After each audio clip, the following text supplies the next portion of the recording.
Hello दोस्तों, स्वागत है आपका मेरे यूट्यूब चैनल केमिस्ट्री बाबा पे। और आज के इस वीडियो में मैं आपके साथ डिस्कस करने वाला हूँ एक बहुत ही ज़्यादा इम्पॉर्टेंट न्यूज़ आपके एग्जामिनेशन से लेके आपके एकेडमिक कैलेंडर के लिए। UGC guideline on examination and academic calendar in view of the covid pandemic. UGC की गाइडलाइन आई है एग्जामिनेशन के लिए और एकेडमिक कैलेंडर के रिगार्डिंग। ये जो नोटिस आया है ये 16 जुलाई को आया है, 16 जुलाई 2021 को। आप UGC की होम पेज पे जाके या UGC की साइट पे जाके इस नोटिस को डाउनलोड भी कर सकते हैं, वहाँ से आप इसको पढ़ भी सकते हैं।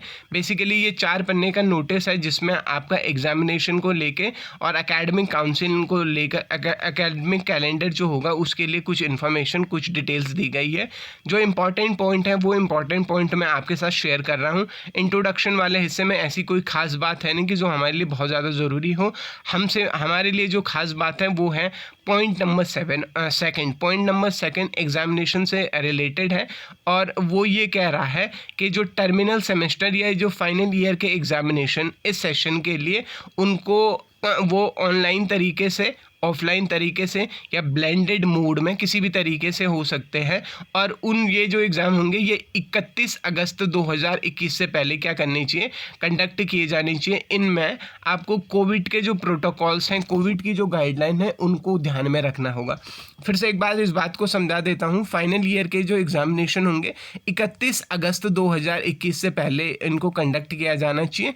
ये ऑफलाइन मोड में, पेन पेपर मोड में हो सकता है, ऑनलाइन मोड में भी पॉसिबल है या ब्लेंडेड मोड में भी पॉसिबल है। अब ये ब्लेंडेड मोड क्या है कि कुछ पेपर ऐसा हो सकता है कि कुछ पेपर आपके ऑफलाइन हो और कुछ पेपर आपके ऑनलाइन मोड में भी करवाए जा सकते हैं। यूनिवर्सिटी चाहे तो आपके कुछ पेपर ऑनलाइन मोड में करे या कुछ पेपर वो ऑनलाइन मोड में कर सकती है। ऑफलाइन ऑनलाइन एक साथ पॉसिबल है।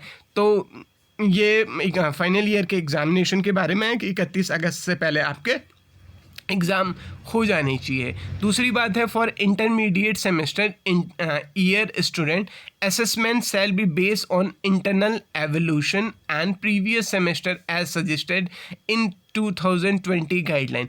2020 की जो गाइडलाइन थी उस गाइडलाइन को ध्यान में रखते हुए इंटरमीडिएट सेमेस्टर हैं या जो बाकी सेमेस्टर के बच्चे हैं उनका असेसमेंट, उनका इंटरनल एवोल्यूशन मतलब उनका इस सेमेस्टर में उनको असाइनमेंट दिया जाएगा और पिछले सेमेस्टर में उनका कैसा परफॉर्मेंस था उन दोनों को कलेक्टिवली, उन दोनों को एक साथ जोड़ के आपको इस सेमेस्टर का रिजल्ट दिया जाएगा। मतलब क्या हो गया, मान लीजिए आप सेकेंड ईयर के स्टूडेंट हैं तो आपको आपकी जो मार्किंग होगी उसमें 50% मार्किंग इस सेमेस्टर में आपको जो असाइनमेंट दिया गया है उसका परफॉर्मेंस और उसके अलावा पिछले सेमेस्टर में आपका रिज़ल्ट कैसा है उन दोनों को जोड़ के आपका इस सेमेस्टर का रिज़ल्ट बनाया जाएगा।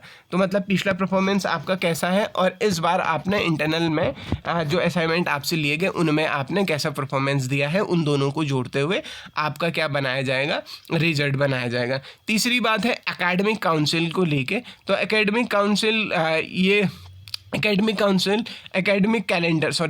कैलेंडर को लेके, तो एकेडमिक कैलेंडर में जो खास बात है वो ये कह रहा है कि accordingly higher education institute shall ensure the admission process for undergraduate courses programs for the academic session 2021-22।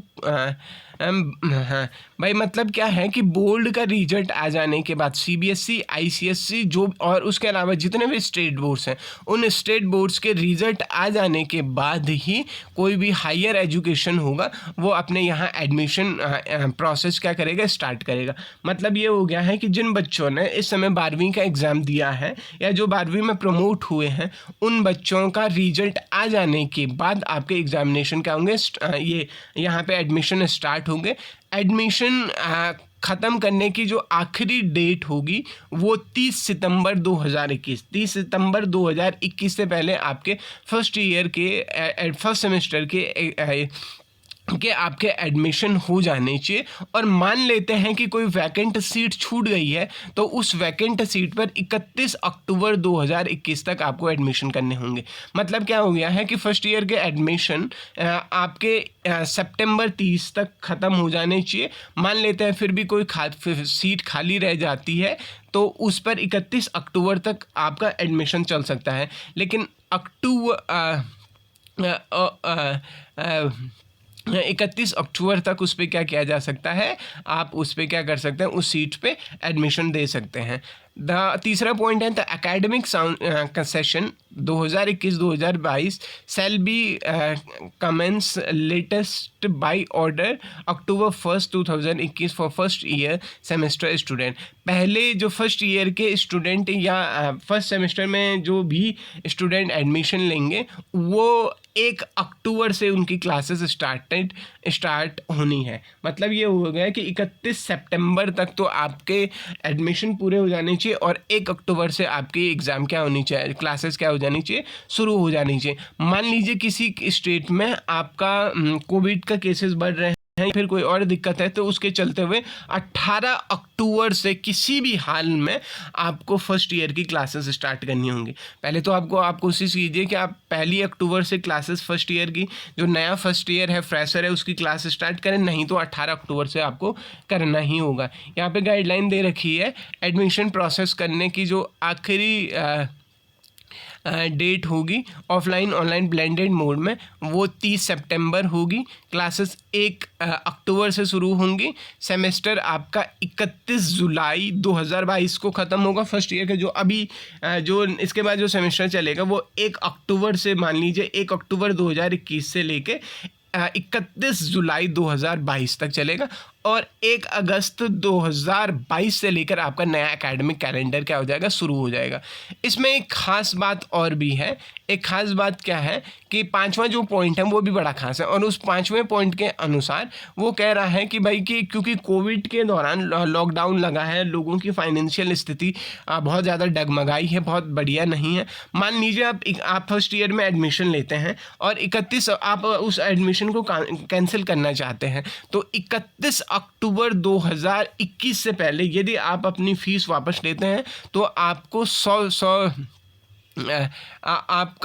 आपको उसकी जो फ़ीस होगी वो फ़ीस क्या करनी पड़ेगी, पूरी की पूरी फ़ीस उसको क्या करनी पड़ेगी, वापस कर देनी पड़ेगी। ठीक है जी। मतलब 31 अक्टूबर से पहले अगर आपने अपना एडमिशन कैंसिल करवाया, तो आपकी जितनी भी फीस आपने जमा की है वो आपको क्या करनी पड़ेगी, रिफ़ंड करनी पड़ेगी। और ये जो नोटिस है वो AICTE के लिए, NCET के लिए, BCI के लिए, NMC के लिए, DCI के लिए, INC के लिए, PCI के लिए, आयुष के लिए, सभी के लिए क्या होगा, एप्लीकेबल होगा। अगर ये नोटिस आपको हेल्पफुल लगा है तो इस इन्फॉर्मेशन को आप बाकी लोगों तक भी शेयर कीजिए। Thank you.